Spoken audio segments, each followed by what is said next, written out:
Some cause happiness wherever they go. Others cause happiness whenever they go. And that, along with our standard phrase of "you can't fix stupid, but ignorance is a lifestyle choice."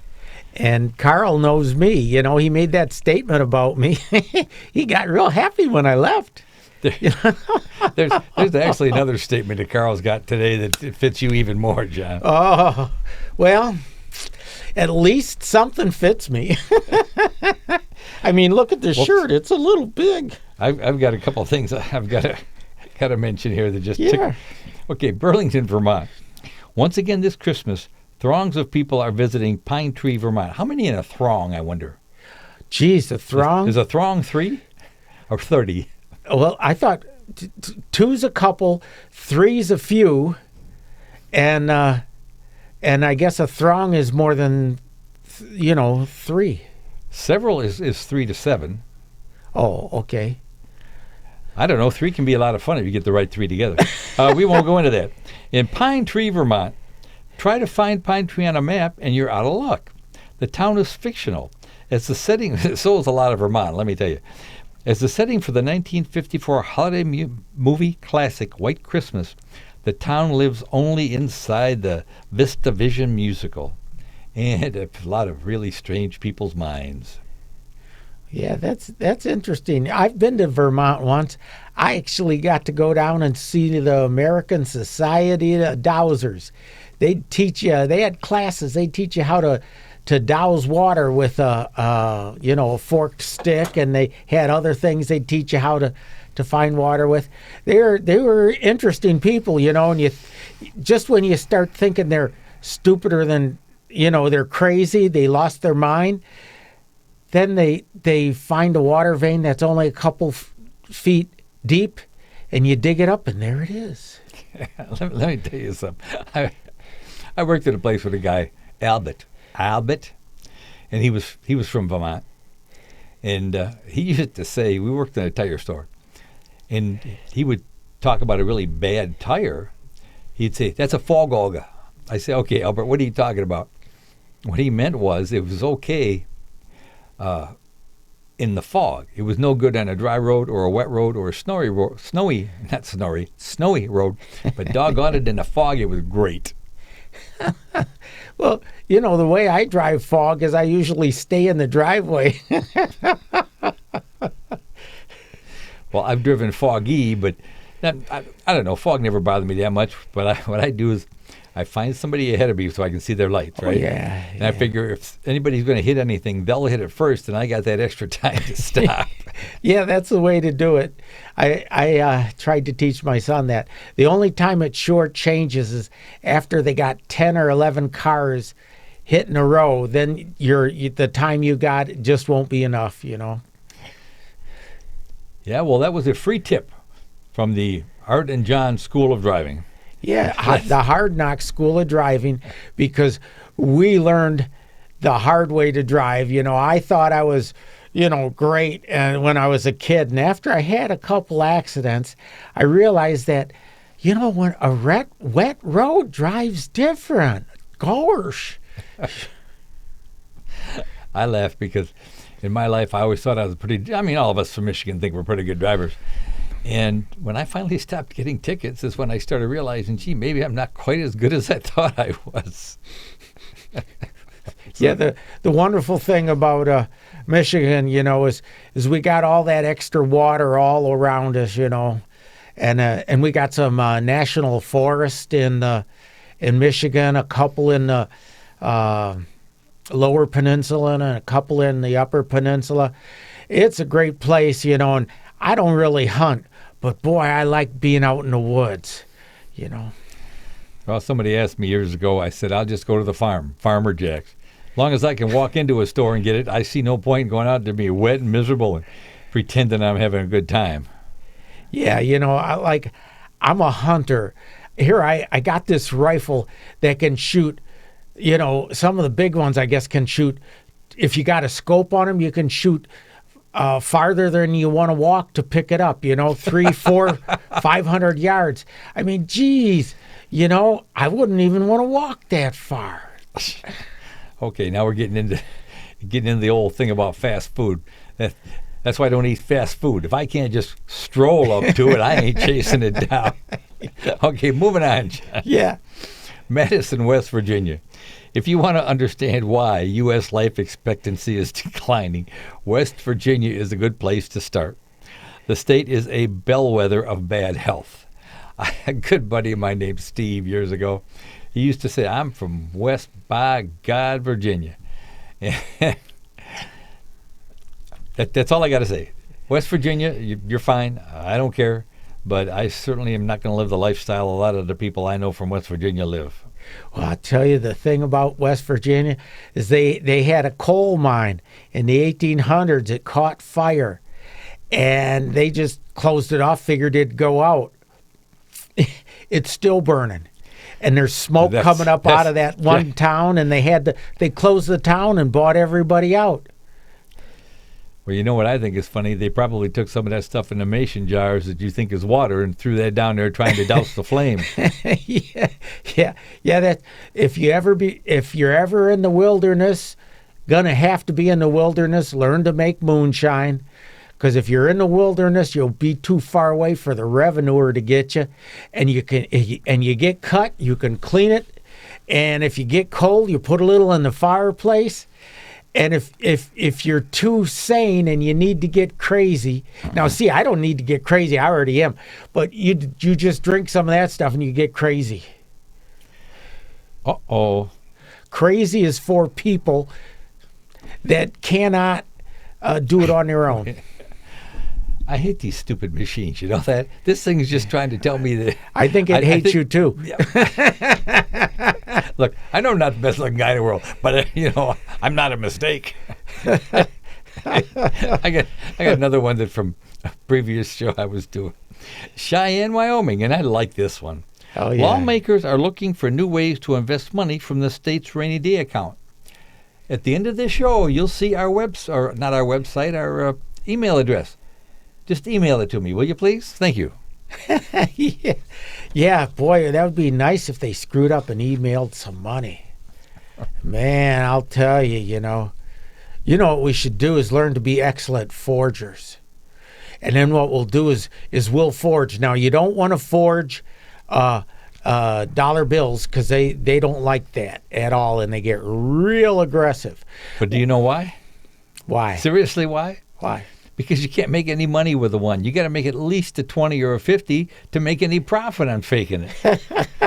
Well, even then, they don't like you counterfeiting hundreds even. The government just don't like you getting in their bailiwick. So what I thought I'd do is, I need to, a good forger and all that. What we're going to do is we're going to take people and put them on the Congresses and the senators' retirement fund and fabricate some or fornicate some records. No. Okay, John. Not going down that rabbit hole either. At first, I thought you were making sense, because I thought you were saying all these bad people, we're just going to elect them to Congress, which is pretty much already done. But I guess you found more bad people. Well, no, I was just going to get poor, homeless and stuff. We just put them on their list, and it'll say that they worked for so many years somewhere, and they wind up getting several $100s from the congressman's fund. Well, I'm a big believer that they should live by the same rules that we do, and by the same amount of pay that we do. You start paying these politicians the amount of money you're paying them, which still ain't enough to make you a millionaire, and yet, doggone it, every one of them that leaves office is a millionaire. And kind of makes you wonder, and kind of makes you, like that song goes, makes you want to go, And the thing about it is, the news media is in on it with them, because otherwise they'd be telling you about it and telling you, there ain't no way a guy who makes $170,000 a year can be worth $200 million in 20 years. But they love those crooks. The media and the crooks get together. Well, I got not going to get into this whole conspiracy theory nonsense. Another individual, because I guess that's a nice way of saying idiot. I used to work with, the black helicopters and the guys in the black fatigues. And, as far as I'm concerned, I got enough things to worry about. I don't care if they're flying around in black helicopters and doing this and that, because you know what?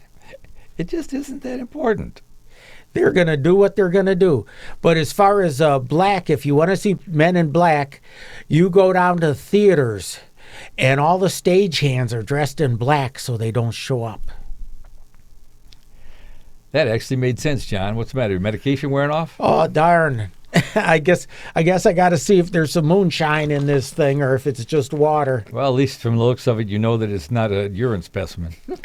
Hey, I got to bring this up real quick. And I got to say once again, this is the third time we're warning you people in this area. Don't drink in the Troy, Madison Heights, Royal Oak area, Auburn Hills, Rochester Hills. They overserve you. Here's another example. Police attempted to stop a 24-year-old Detroit man reportedly driving a white Dodge Charger 98 miles an hour, blah, blah, blah. According to the police report, the Charger, which had been involved in a crash at 14 Mile in Stevenson, which is just a few miles away from where he was apprehended, did not stop, but exited the freeway going over 100 miles an hour.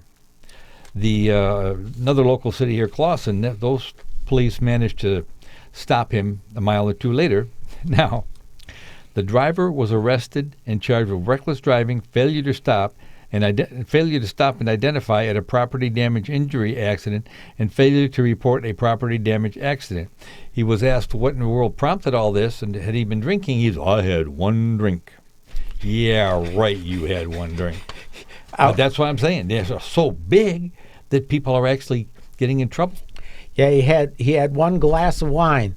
It was 25 ounces big. Oh, I get to talk more. I tell people, and this is technology, and I just don't get along. Okay, I keep an old laptop at the house when I upgrade, which you have to do occasionally.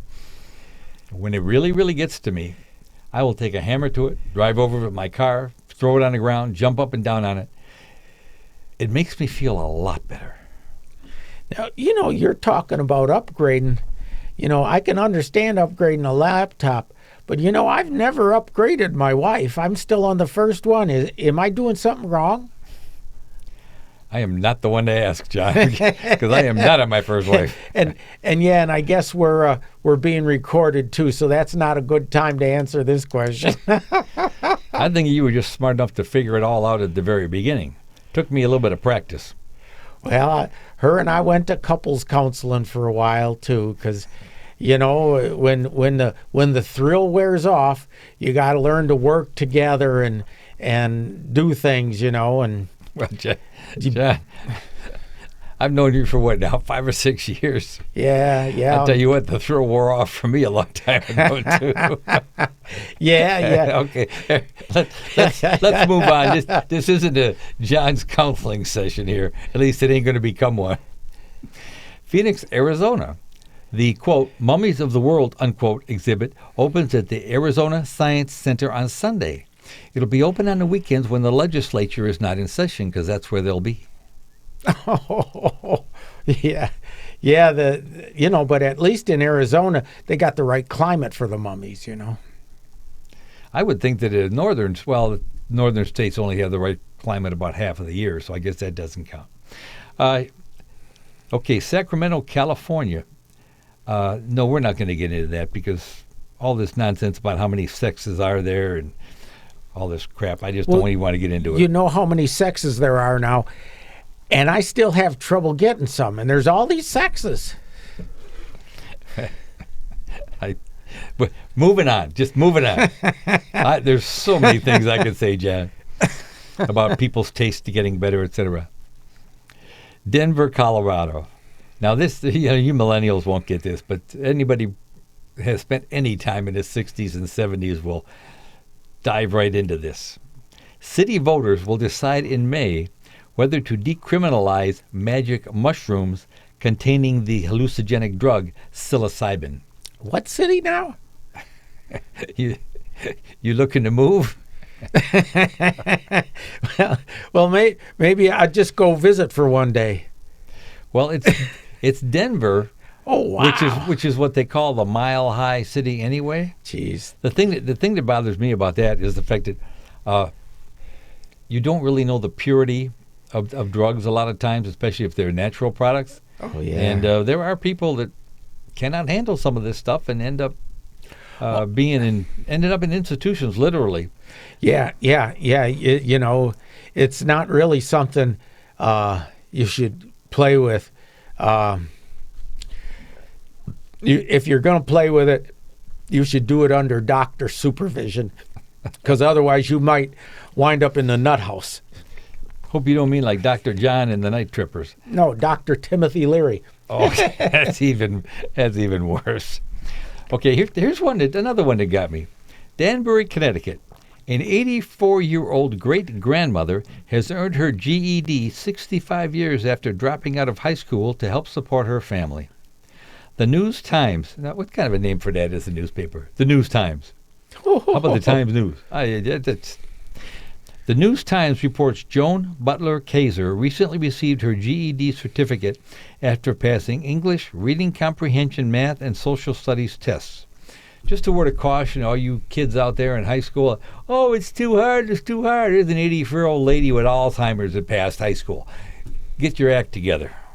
Yeah, she's impressive, you know, because I tell you, the mind does get slower the older you get. I know from looking in the mirror. But she's 84 and she passed that stuff. I'd have to really study in order to pass high school now. Whew.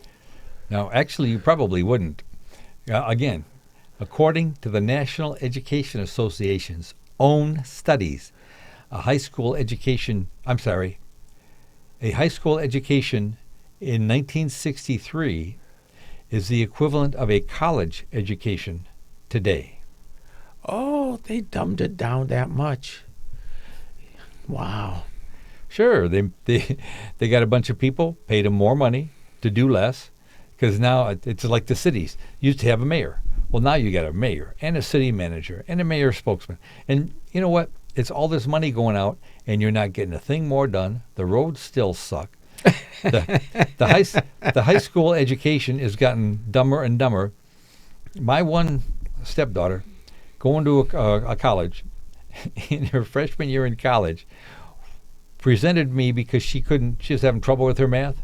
Same exact, literally word for word, math problems I had in grade school in 7th and 8th grade. A train leaves Boston going 50 miles an hour. How many burgers will they sell before they get to Salem, Oregon? You know, it was the same question, literally word for word. And I'm thinking, you can't figure this out? Well, I tried using a calculator, so I handed her a blank piece of paper and a pencil. Boy, it's nice in one way, because now I feel smart, because all the kids are so dumb. It's scary in another way, because if the kids are dumber than me, that's pretty darn dumb. I mean, look at me. Once again, see, I just took the camera off you because I'm tired of looking at that face. Once again, millennials, access to all the knowledge in the world, and they don't even know how to read cursive. I'll bet you they all know about Kim Kardashian, though. Did you see? They had a tweet from John Dingell. You know, his funeral was today, and he said, "Just had staffers explain to me who Kardashians are. Still don't care." Yeah. He just died. You know, he'd been in office for 59 years. 62. I thought it was 62 years. Oh, I guess anyway, he'd been in there for 6 decades. And, you know, and then they all say, oh, what a nice guy he was. But you know what? The national deficit's been increasing every year while he was in.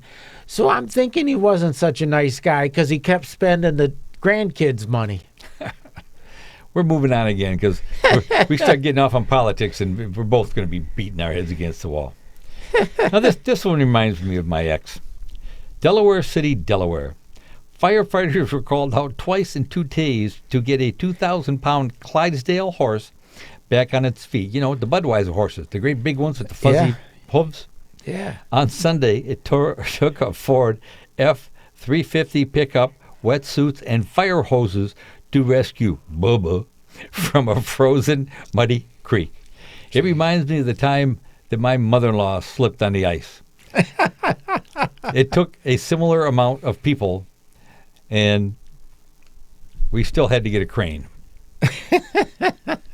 Yeah. Okay, bud. Give me the next one. All right. Here we are. Honolulu, Hawaii. The number of homeless people using... Thank you. Why don't you just say, "Hey, Art, change the camera"? Oh, that would have been a good thing. The machine did that. I should have used words. I didn't screw up. The machine. It's out to get me. I should have used big boy words. Boy, I just reach over and point. You know, I guess I am losing it. I got a funny story about that too, but later. Honolulu. I told you I'm having trouble talking today. Honolulu, Hawaii. The number of homeless people using a hygiene center in the city has steadily increased over the near month it has been in operation. Well, I'll tell you what. If I go to Hawaii, I want these homeless people to be using the hygiene station because I'm in this beautiful tropical paradise and I don't want to smell somebody's odor a mile away. Yeah, you know, and I got a friend down in Detroit City, and they're telling me that the homeless they got too many homeless. So I was telling them, if we can collect some money and just buy plane tickets, we'll send them to Hawaii, and they can live out the rest of their homelessness there. Did I ever tell you about the fact that during the huge economic downturn in the late 70s, that the Michigan, I'm sorry, not Michigan, the southern states were actually giving maps and bus schedules to people that had run out of unemployment in southern states so they could come up to Michigan and continue to draw because our benefits at the time ran for a longer period of time than theirs did. So you're not the first one to think of this. Yeah. Yeah, and you know what, though? As a good politician, I'd like to go along with them the first time to make sure anything worked out good. And I could use there are no good politicians. I could use a free trip to Hawaii. So could we all. I got another one that kind of made me wonder. Louisville, Kentucky. For Black History Month, the Transit Authority of the River City is saving a seat on each of its 230 buses to honor Rosa Parks. Well, I think that's a wonderful idea, but I wonder if they ever thought about the fact that, hey, maybe they could establish a scholarship or two for people so that they can educate themselves and maybe get a better job. A scholarship and actually teach somebody so they don't need to rely on something or to make a social what do they call it? Virtue signaling. You know? What? Virtue signaling, because they're going to have a seat empty on each bus for Rosa Parks. Don't they remember? Rosa Parks is dead and gone. She can't sit in that seat. You meant virtual. Okay. I thought you were saying virtue. Virtue, yeah. People are virtue signaling. They do stuff, and you know, like they do stuff, and they want everybody to say, "Oh, you're so virtuous. You're so good." And to me, it's like, you can tell me I'm good, you can tell me I'm bad, but I know I'm crazy. Well, you know what gets me? I could really pretty much care less about somebody else's opinion. As far as I'm concerned, the only person's opinion I really worry about is whoever I got to report to once this particular journey is over. Yeah. That's all right. By the way, John, you haven't been in St. Louis, Missouri lately, have you? No. I drove through it once decades ago. Just wondered because St. Louis, Missouri, the zoo, welcomed a baby boom in recent weeks. Zoo officials say 11 calves of ungulates, or hoofed mammals, were born in a recent 10-week period. No, I haven't been there 9 months ago. Well, you don't know what ungulates got pregnant, so you don't know how long it was. Oh, that was getting a little disgusting. Here's one that puzzled me. Omaha, Nebraska. Some area school districts are installing bleeding control kits inside schools to give staff and students quick access to resources in case of emergency. Now, I thought that bleeding to cure a disease went out in the colonial times. Yeah. Yeah, it did. It did. You know what? Maybe they're all taking blood thinners and they're just at risk. No, that you don't think so. Okay. The worst part about it is that's the only sensible thing I could possibly come up with that ridiculous nonsense. How about Holderness, New Hampshire? Wow, we're really rolling the time down. Workers at a rustic resort are heading out onto a frozen lake to harvest ice so their summer guests can cool their drinks the old-fashioned way with polluted water. The Rocky World Deep Haven Camps in Holderness is one of the few operations in North America still harvesting ice the way it was done in the 1800s. Now, when I was in New Hampshire, and I lived there for 4 years, they had the oldest B-52 airplanes in the country, actually in the world. We're still flying out of New Hampshire. Here, they're still making ice cubes the old-fashioned way, digging out the ice that has all that crap fall on it. The leaves fall on it from the trees. The air pollution settles into the ice, and then you're going to use that to cool your drink? Not me. I'll drink my beer warm. You know, most of the restaurants I go to, I ask them for water without ice because I used to clean ice machines. And people never clean. You know, the manufacturer wants it cleaned every 6 months, and you're lucky to get it done in a year at most places. I have a story from when I used to be an exterminator that we won't go into because it might make people a little ill. Now, let me see. I had my Uncle Carl. Let's try this one. You ever notice some people's T-shirts make more sense than they do? Yeah, I think that'll fit in well with everything else that's going on today. Didn't move fast enough there, did you, John? No, I don't move fast anymore. I'll tell you, bud. It's a lot different being older, and the only thing I've done better is I started slowing down at the dinner table. So I've actually lost a couple of pounds, and I only got to lose about another 17 or 18 to be down to a decent weight where the doctor don't yell at me anymore. Now, see, I figured all that out. I don't go to doctors unless something's really bad. You know why? Because doctors want to send you to the hospital. You know what happens in hospital? People die. In fact, years ago in Los Angeles, when all the city doctors and nurses went on strike, the death rate went down. True story. Look it up. Google it. Ooh, well, you know, my mom, she's sturdy because she went to the hospital and she didn't die then. Well, your mom is just probably smarter than we are. Anyhow, that's pretty much it. So bye-bye.